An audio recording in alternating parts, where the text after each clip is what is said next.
Number 3. Frederick Borden. Nicholas Barclay was born into a troubled home on December 31st, 1980, in San Antonio, Texas. He was raised by a single mother, Beverly, who was addicted to heroin. In addition to Nicholas, Beverly had 2 children from a previous marriage, her daughter Carrie and son Jason, both of whom were significantly older than Nicholas. In the summer of 1994, Nicholas was 13 years old. He frequently skipped school, had a juvenile record for breaking into a convenience store, and had threatened a teacher. Allegedly, he was also verbally and physically abusive towards his mother, and as a result, she had asked her oldest son Jason, who himself was addicted to cocaine, to move in with her in an effort to discipline Nicholas. On June 14th, Nicholas was scheduled for a court hearing and was facing the possibility of being placed into a group home. Nicholas did not want to be placed in a home. The day before the hearing, June 13th, he spent some time playing basketball with some friends about a mile from his home. After the game, he called home to ask his mother to come pick him up. Jason answered the phone and told Nicholas that she was sleeping. He refused to wake her and instead told Nicholas to walk home. Nicholas has never been seen again. Police were initially slow to respond. Due to Nicholas's background and the fact that he'd disappeared the day before a court date, they assumed he had simply run away and would return within a few days. However, weeks and eventually months would pass without any sign of Nicholas. On September 25th, Jason phoned police and told them he had seen Nicholas attempting to break into the family's garage, and that Nicholas had fled when he realized his brother saw him. Police searched the neighborhood but couldn't find him, and they have since stated that they do not believe that Jason actually saw him. 3 years later, in October of 1997, the case took a shocking twist. Law enforcement officials received a phone call from a youth shelter in Linares, Spain. The caller said that Nicholas was living in the shelter after escaping from a child sex ring. Nicholas's sister flew to Spain and identified this person as her brother, and he accompanied her back to Texas. Upon meeting the man, Nicholas's brother and mother both also believed that he was Nicholas, although Nicholas's uncle, as well as law enforcement, were immediately skeptical of his claims. The man had dark brown hair and brown eyes, and spoke with a French accent. When questioned, he claimed that his captors had chemically altered his hair and eye color, and that he had acquired an accent due to living in Europe for so long. He also refused to provide blood samples or have his fingerprints taken. In February of 1998, the FBI got a court order to obtain fingerprint samples, which identified the man as a 23-year-old French citizen named Frederick Borden. Born in Nanterre, France in 1974 to an 18-year-old factory worker and her married Algerian co-worker, Borden never met his father and was raised by his grandparents in the city of Nantes, where he alleges he was physically abused by both his mother and grandfather, and sexually abused by a neighbor. Eventually, he ran away to Paris. After he was exposed as an imposter, he gave several conflicting stories about Nicholas. He first claimed that he had known Nicholas in Spain, and that he was still alive. Then he claimed he had proof Nicholas was deceased, and later, he denied that he had ever known Nicholas, claiming he had decided to assume Nicholas's identity after seeing his missing child poster. In September 1998, Borden pled guilty to passport fraud and perjury in a San Antonio federal court and was sentenced to 6 years in prison. In 2003, when his sentence was over, he was deported to France.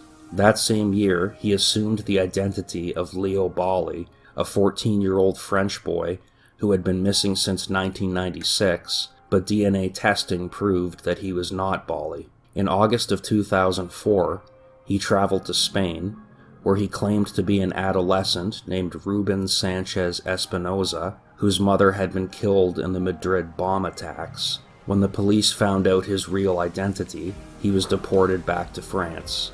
In June of 2005, he took another new identity as Francisco Hernandez Fernandez, a Spanish orphan whose parents had been killed in a car accident. Despite being 31 years old, he passed himself off as a 15-year-old and enrolled in junior high school in France, covering his receding hairline with a baseball cap, dressing like a teenager, and using facial creams to remove hair and hide wrinkles. Later that month, he was discovered when a school administrator saw a report about him on TV. Later that year, he was sentenced to 4 months imprisonment for assuming the identity of Leo Bali. In August of 2007, Bourdin married a French woman named Isabelle, and they would go on to have 5 children together. In a 2008 interview, Bourdin claimed he would never impersonate anyone ever again, and when asked if becoming a father had made him into a new person, he replied, "No, this is who I am." Returning to the disappearance of Nicholas Barclay, after Bourdin's identity was revealed, law enforcement began looking at Nicholas's brother and mother as suspects in his disappearance. Many suspected that they had never truly believed that Bourdin was Nicholas, but that they had accepted the imposter in the hopes of ending the investigation. Bourdin himself believes this, and stated that the first time he met with Nicholas's brother Jason had waited until they were alone in the room before telling Bourdin good luck and walking away. Jason was interviewed by police several times in 1998, but died of a cocaine overdose later that year, bringing the investigation to a standstill. Nicholas's disappearance remains unsolved. While foul play is suspected in his case, it is also thought possible that he simply ran away to escape his troubled home life. If he is still alive, he would be 40 years old at the time of this video. Number 2. Elaine Parent. In July 1990, 34-year-old bank clerk Beverly McGowan placed a classified ad in a newspaper looking for a roommate. The ad was quickly answered by a woman who called herself Alice. Alice claimed to be a British citizen who worked for IBM. According to friends, McGowan was enthusiastic about her new roommate, as they shared an interest in the New Age movement and numerology. Alice offered to do a reading for McGowan, and as is common in numerology, asked for important numbers in McGowan's life, and thus was given her bank account number, driver's license number, and social security number. Alice told McGowan that she would find true love and become rich, but that a man and a woman who were close to her would deceive and hurt her. On July 17th, McGowan disappeared. On July 19th, several of her friends and family members received letters from her, claiming that she had sold her condo and was planning to start a new life. The letters were written in McGowan's handwriting, but her family was immediately suspicious, and her brother and sister went to her condo. Her car was gone, the phone was disconnected, and she had not reported to work in 2 days. Her address book, birth certificate, and passport were missing from the residence. They later learned that she had sent a telegram to her mortgage company, authorizing them to foreclose on her condo and dispose of her personal belongings. On that same day, McGowan's badly mutilated remains were found by a fisherman in a remote canal 100 miles from her home. In an effort to conceal the identity of the remains, her killer had removed her hands and a portion of her head and cut a tattoo out of her abdomen. However, a small tattoo on her ankle and dental records were enough for authorities to quickly identify the remains. Law enforcement immediately suspected Alice of McGowan's murder and searched her condo for clues. The entire home had been wiped clean of fingerprints and meticulously cleaned so that no hair evidence could be found. Detectives realized they were dealing with someone who was very meticulous as well as very dangerous, with a detective commenting, "The brutality of the McGowan murder and the way in which the body was cut up leads me to think that a person capable of committing something like this has already done the same thing in the past, or may do so in the future. A crime scene investigator with 30 years experience, commenting on Alice's ability to avoid leaving forensic evidence, called her the best I have ever seen. Alice, who by this time had spent hundreds on McGowan's credit cards, used another alias, Sylvia Hodgkinson, to travel to England. A few days after her arrival, a man dressed as a woman used McGowan's identification to rent a car in London, paying cash because by this time McGowan's credit cards had been cancelled. The car turned up abandoned sometime later, with synthetic wig hairs found inside. In Florida, McGowan's car was also located abandoned. Detectives caught a break when they found a notepad in the car. Although it was blank, tests revealed indentations in the paper of writing done further up the pad. They were from a series of letters that Alice had written to a British businesswoman. Authorities located the woman, who was known only as Witness X, to protect her identity. In interviewing her, they were able to piece together information about the mysterious Alice, including her real name, Elaine Parent. Allegedly born in the Bronx section of New York City in 1942, Parent moved to Florida in 1972. There, in 1975, she was arrested for the first time, for shoplifting. In 1985, she was arrested for jewel theft and fled to England under an alias. There, she found work for a telecommunications company. Parent, who was bisexual, began a relationship with Witness X at this time. She also began collecting identities, trawling bars, homeless shelters, and graveyards, and using the same numerology scam she later used on McGowan. She collected male identities as well as female, and was known to occasionally dress as a man.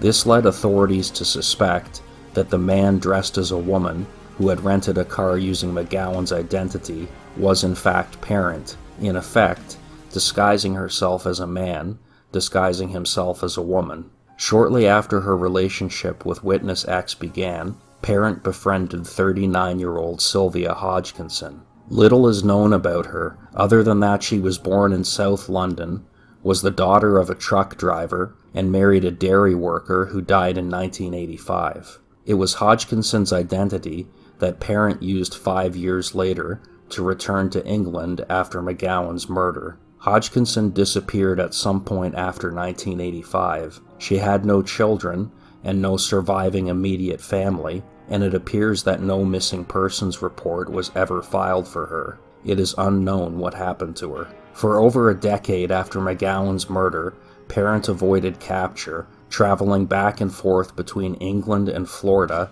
under a number of aliases and changing her appearance frequently. Twice she was arrested for minor crimes, but each time her appearance was so different from Parent's wanted poster that she was not recognized. Incredibly, at one point, under yet another alias, she sued the state of Florida for a slip and fall injury that occurred on public property and won a settlement. In 1998, she taunted investigators by sending them a photograph of an oil painting of herself. On the back she wrote, "Best wishes, your chameleon." In 2002, the TV show America's Most Wanted ran a segment on Parent, leading to a viewer tip that she was living in Panama City, Florida, under yet another assumed name. Police went to the residence on the night of April 7th and found Parent. Inside the home were notebooks filled with social security numbers and other identification, as well as a book on stage makeup and books on learning French. Parent appeared calm and was cooperative with the officers, so they allowed her to get dressed before taking her to the station. When Parent went into her bedroom to change, she took out a hidden .357 Magnum revolver and shot herself through the heart to avoid capture. With Parent's death, perhaps the family of Beverly McGowan received some closure. However, Parent took many secrets to the grave with her. Investigators still have no idea what happened to Sylvia Hodgkinson, or exactly how many crimes Parent was responsible for. Some investigators are even unsure if Elaine Parent is really her true identity. In all the years since her death, they have never been able to locate a birth record under that name. Number 1. Christian Gerhartsreiter. Christian Gerhartsreiter was born on February 22, 1961 in Siegsdorf, Bavaria, Germany. He came from a humble background. His mother was a seamstress and his father a house painter, and they lived in a small cottage near the Austrian border. From an early age, Christian was unsatisfied with his life, dreaming of moving to America and becoming rich. In 1978, when he was 17 years old, Christian met an American couple who were vacationing in Europe. They fell into conversation, and the man casually told Christian that if he was ever in the couple's home state of Connecticut, that he should look them up. Weeks later, Christian showed up unannounced on their doorstep, having used their names to enter the United States by claiming they had invited him to live with them. He stayed with the couple for a short time before finding new lodging by way of an ad in the newspaper and began living with the Savio family in Berlin, Connecticut. The family's eldest son, Edward Savio, who would go on to become a successful screenwriter and novelist, recalled that Christian told them he was the son of a wealthy German industrialist. He managed to get himself enrolled in high school as an exchange student and worked on improving his English. He frequently watched the television comedy Gilligan's Island and modeled his speech patterns after the millionaire character Thurston Howell III. He behaved like a spoiled child, refusing to help out around the home, and eventually, the Savios asked him to leave. By this time, Christian had decided to become an actor and set the goals of traveling to California and becoming a U.S. citizen. Now going by the name Christopher Kenneth Gerhardt, he moved to Milwaukee, Wisconsin, and enrolled in classes at the University of Milwaukee. He began a relationship with a 22-year-old woman named Amy and pressured her into marrying him so that he could obtain his green card. He falsely told her that if she did not marry him, he would be deported back to Germany and drafted into the army, where he would be forced to fight in the Cold War on the Russian front lines. She married him in 1981. The day after the wedding, he abandoned her and moved to California. In California, he moved to the small town of San Marino and began going by the name Christopher Chichester. He spent hours in the library, reading both to improve his mind and to gain the ability to converse on subjects such as politics, art, and history. He dressed well, and still doing his imitation of Thurston Howell III from Gilligan's Island, impressed many local wealthy widows who were happy to take the polite and charming young man out on lunch dates. Having reinvented his family history again, Christian told people that he was descended from British royalty, specifically Lord Mountbatten, the British naval officer and last British Viceroy of India. Christian told people he was studying film at the nearby University of Southern California with the goal of becoming a producer. Although no records exist of his enrollment at the school under any name, he was often seen around campus and at parties attended by students and faculty. Before long, he was hosting his own public access television show inside San Marino. Demonstrating his ability to get what he wanted from people, Christian was able to convince most of San Marino's wealthiest and most influential citizens, as well as then Los Angeles Police Chief Daryl Gates, to appear on a low-budget television show with a very limited audience. When he first arrived in San Marino, Christian briefly lived out of his car, but quickly ended up living rent-free in a guest house behind the home of Didi Sohus, a local character described as a reclusive alcoholic. In 1984, her adopted son John and his wife Linda moved in with her as well. John was described as a somewhat nerdy man in his late 20s who worked in the computer department of the Jet Propulsion Laboratory in nearby Pasadena. His wife Linda was an attractive redhead and an aspiring artist who worked in a science fiction bookstore. Although the couple had a happy relationship, John quickly disliked their living arrangement, telling friends that they felt trapped living with his mother and were hoping to find a place of their own. In early 1985, Linda told a friend that both she and John had been offered jobs with the government. She told her friend that she couldn't reveal much information about the job, and that she and John had to travel to New York for a 2-week stay to interview for the position, and that they would be leaving on February 8th. In March, Linda's sister Kathy received a phone call from a kennel where the couple had left their 6 cats. They had paid for a 2-week stay, but had never collected the animals. Kathy immediately suspected something was wrong, as she did not believe the couple would have abandoned their pets. Kathy phoned John's mother Dee Dee to ask her where the couple was, and Dee Dee told her that they were on a secret mission and were not allowed to contact family members. Kathy called Dee Dee several more times to ask about their whereabouts, and each time, Dee Dee's story changed, which Kathy believed was due to her alcoholism.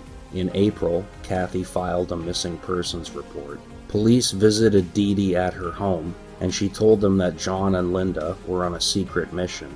She said she had received this information through a source, whom she refused to identify. With no evidence of a crime being committed, police were unable to investigate further. In May, Linda's family and one of her friends received postcards from France, purportedly sent by the couple. The cards did not mention why they had gone to France or when they would be returning. At around this time, Dee Dee had a change of heart and also filed missing persons reports for her son and daughter-in-law. She told police that she had previously received updates on the couple from her source, but now her source had disappeared as well, along with her son John's pickup truck. She also finally revealed the identity of her source, her guest house tenant, Christopher Chichester. Police were unable to locate Chichester, and as it is not illegal for adults to choose to disappear, other than the possible theft of John's truck, there was no proof a crime had been committed. Shortly afterward, Dee Dee sold the house and moved into a trailer park, where she died in 1988. In June of 1985, a woman showed up at the kennel where John and Linda's cats were still being held and asked to collect the animals. Faced with the alternative of euthanizing the animals, the employee complied and gave the cats to the woman. This person has never been identified, and it is not known if she is connected to the couple's disappearance. In late 1988, police learned that a man calling himself Christopher Crowe had attempted to sell John's truck to a minister's son in Greenwich, Connecticut, 3,000 miles from California. They soon learned that Christopher Crowe and Christopher Chichester were one and the same. While in Greenwich, under the Christopher Crowe name, he had first gotten a job at S.N. Phelps & Company, a brokerage firm. He told people he had been a film producer in Los Angeles and had done work on the television series Alfred Hitchcock Presents, as there had been a producer on that series named Christopher Crowe. However, he was quickly fired from this job when a background check revealed that the social security number he had used on his application belonged to David Berkowitz, the son of Sam's serial killer. Christian next found work at Nico Securities Limited, another brokerage firm. Despite having no formal education or experience, he managed to talk his way into a management position with a starting salary of $150,000 a year. Although it quickly became apparent to his colleagues that he had no idea what he was doing, he survived because the board member who had hired him, described as an older man who didn't place value on references, was impressed with him. However, he quit the job abruptly in late 1988. He had somehow learned that the Connecticut police were looking for him due to his attempted sale of Sohas's truck, and investigators believed that someone may have tipped him off. He quickly moved out of his rented home in Greenwich, wiping it completely clean of fingerprints first, and disappeared. For the next 4 years, his whereabouts are unknown. In 1994, workers digging for a swimming pool in the backyard of Dee Dee Sohas's former home discovered human remains in several plastic bags and a fiberglass box. It was determined that the deceased was a man, and based on the clothing that the body was wearing, it was believed that the remains were of Jonathan Sohus. Because he had been adopted, it was not possible to compare his DNA to family members. His dental records were also not on file, meaning that, for the time being, it could not be conclusively proven that they were his remains. Investigators once again sought Christopher Chichester, but since Connecticut authorities had failed to apprehend him in 1988, there were no clues as to his whereabouts. By the time the remains were discovered in San Marino, Christian had resurfaced with yet another new identity. He began to make himself known in Manhattan in late 1992, where he once again gravitated towards fine art, designer clothing, and the appearance of wealth. In his most daring identity yet, he called himself Clark Rockefeller and claimed to be a relative of Percy Rockefeller, a member of one of the wealthiest families in the entire world. Incredibly, it would be over a decade before anyone would learn the truth. In Manhattan, Christian rented a lavish apartment which he decorated with expensive and rare artwork. He walked around with a handheld radio that he sometimes spoke into, telling people it was his security team that he was in constant contact with. As daring as it was, his alias as a member of the Rockefeller family provided him with some degree of protection from questions, as people assumed that a Rockefeller would naturally be secretive. Friends from this time period noticed at least one eccentricity. He refused to enter the state of Connecticut because, he claimed, his parents had been killed in a car accident there, and he once freaked out upon realizing a car he was traveling in was about to cross the state line. Eventually, he set up his own business, Asterisk LLP, which advised third world countries on debt restructuring. He never made any money from the business, he claimed, because the countries he advised were too poor to pay him, and his source of income during this time period remains unknown. At a party, he met Sandra Boss, a Stanford graduate and daughter of a Boeing engineer, and they soon became a couple. Eventually, he asked her to marry him. He repeated his lie to her about his parents being killed in a car accident, and he claimed that his mother had been Ann Carter, a child star from the 1940s, who was in fact still alive. But he told her that she would meet other members of his extended family at the wedding. However, shortly before the couple were due to wed, he told her he had to disinvite them due to problems, but assured her that she would meet them in the future. The couple were married in a Quaker ceremony, likely chosen by Christian because Quaker ceremonies minimalized legal procedures, and had Sandra fill out all the necessary marriage documents and give them to him to file, which he never did. Thus the couple were never actually legally married, and Christian would always instruct his wife to continue to file her income tax returns as a single person, telling her it made more sense since his business never produced any income. Sandra, meanwhile, had graduated from Harvard Business School and accepted a position with McKinsey & Company, a consulting firm which advises the world's leading businesses, governments, and institutions. Soon the couple were dividing their time between houses in New York City and Nantucket, Rhode Island, with Sandra footing all of the bills. If she had any doubts about Christian during this time period, she never expressed them, and friends reported that she was happy in her marriage and spoke fondly of her husband. Eventually, she became the youngest director in McKinsey & Company history. While Christian still had most people fooled with his Clark Rockefeller persona, eventually some of Sandra's friends expressed concern to her about his secretive nature, which, according to them, she dismissed. However, by the late 1990s, it seems that the stress of keeping up his charade had began to get to Christian, as he became controlling and paranoid, enough so that Sandra briefly left him in early 2000. He managed to win her back, and soon Sandra became pregnant with his child.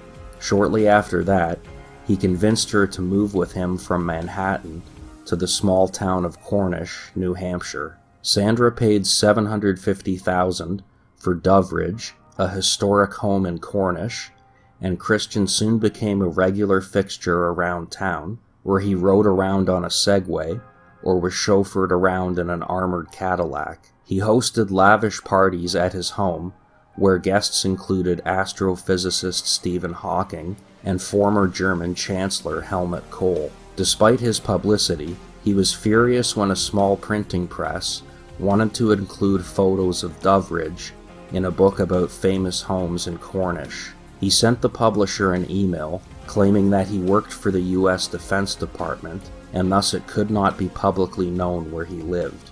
On May 24, 2001, Sandra gave birth to the couple's daughter, Rhea Storrow Mills Rockefeller, quickly nicknamed Snooks. Despite his life built on crimes and lies, no one has doubted that Christian genuinely loved his daughter, with the police superintendent quoting years later, "The one real thing in his life was his daughter, and his love for his daughter. Everything else has been a fraud."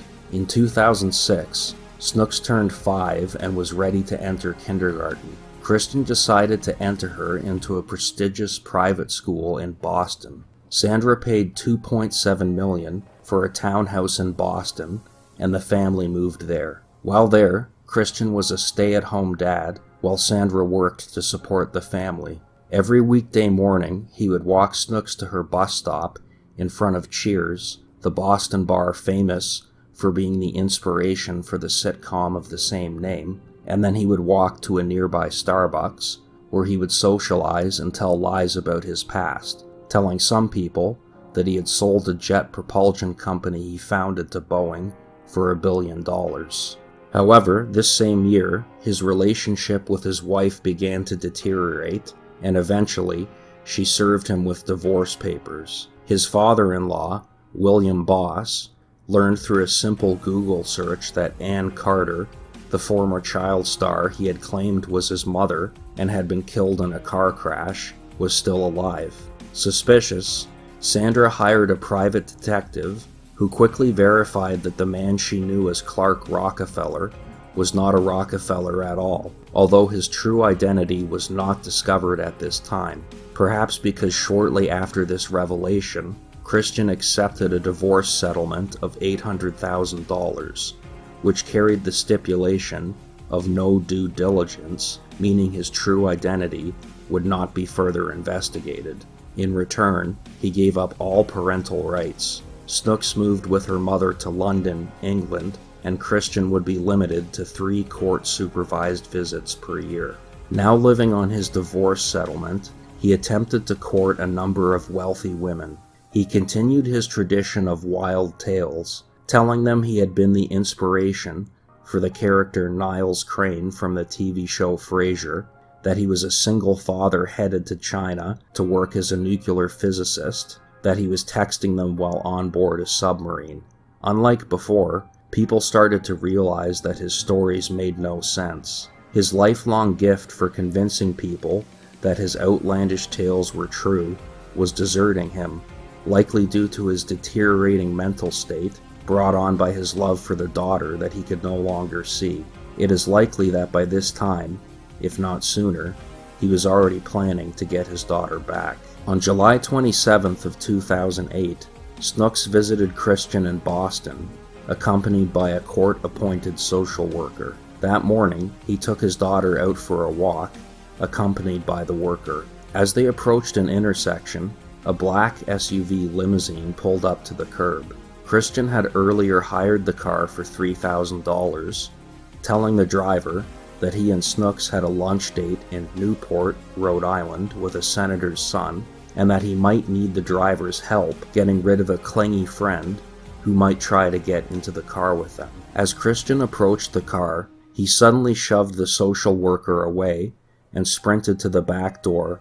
Opening it, he put Snooks inside so fast that he banged her head on the door frame. Quickly jumping in himself, he told the driver to floor it. The driver obeyed, despite the social worker having managed to grab onto the back door handle. He was dragged several yards before falling into the street. Within a few minutes, Christian instructed the driver to pull over. He told the driver that he wanted to take his daughter to a hospital to make sure the bump on her head was not serious. He said he would take a taxi to the hospital and instructed the driver to wait in a nearby parking lot for their return. After hailing a cab, he took it to meet a female friend who he had earlier arranged to drive him and his daughter to New York. In Manhattan, the car got stuck in traffic, so Christian exited the vehicle with his daughter and walked away. A few moments later, his friend's cell phone rang. It was a mutual friend asking if she'd seen the Amber Alert for Clark Rockefeller's abduction of his daughter. From there, Christian and his daughter disappeared. The FBI was called in to assist in the case and quickly made up a wanted poster. As Christian had never kept a low profile in any of his identities, calls began pouring in from all over the country from people who recognized him as Christopher Chichester, Christopher Crowe, and Clark Rockefeller. They also had a lucky break when interviewing a friend of Christian's, whose home he'd had dinner at the night before he abducted his daughter. They were able to lift fingerprints from a wine glass he'd used. Thus, they were finally able to identify him as Christian Gerhartsreiter from fingerprints taken when he'd entered the country 30 years before. On the night of August 1st, the FBI received a call from a real estate agent in Baltimore who saw Christian's wanted poster and recognized him as a man who he knew as Chip Smith, whom he had sold a townhouse to several days ago.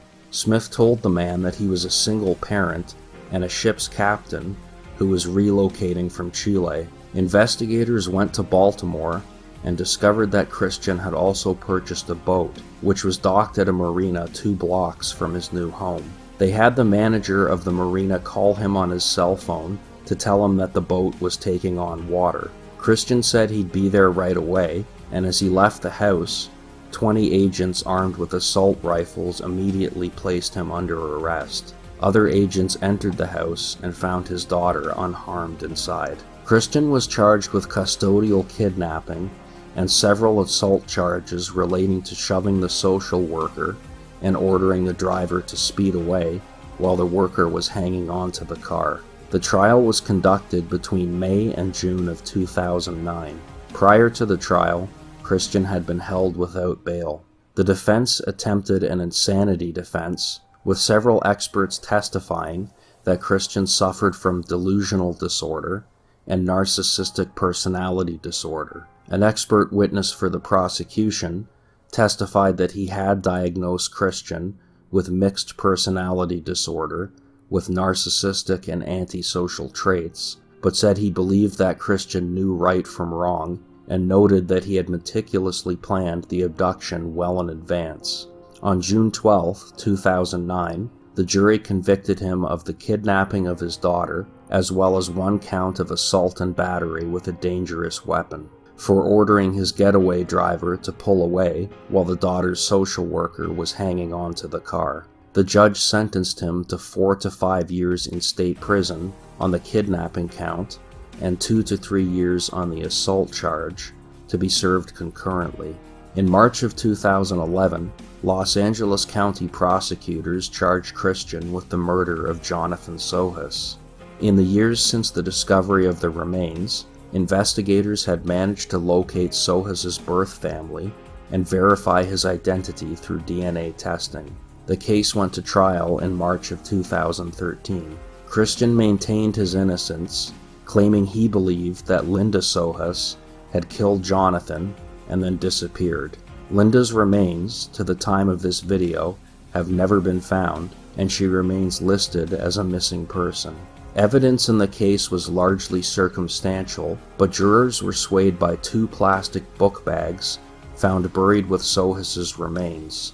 One from the University of Wisconsin, where Christian attended classes, and one from the University of Southern California, where he had faked enrollment in the mid-80s, as well as the fact that he had been in possession of Sohus's truck. In the end, the jury convicted him of first-degree murder, with a judge sentencing him to 27 years to life in prison. As of December 2016, He is incarcerated at San Quentin State Prison in California. His earliest possible release date is in 2029, when he will be 69 years old. Thanks for watching this video. Hopefully you found it interesting. I'd also like to thank everyone who continued to support this channel and everyone who subscribed to this channel during the last year, even when I wasn't uploading content. It was a difficult year for me, and I'm sure it was a difficult year for most of you as well, but here's hoping we'll all have a better year in 2021. Once again, thanks again for watching, and if you haven't already, please subscribe.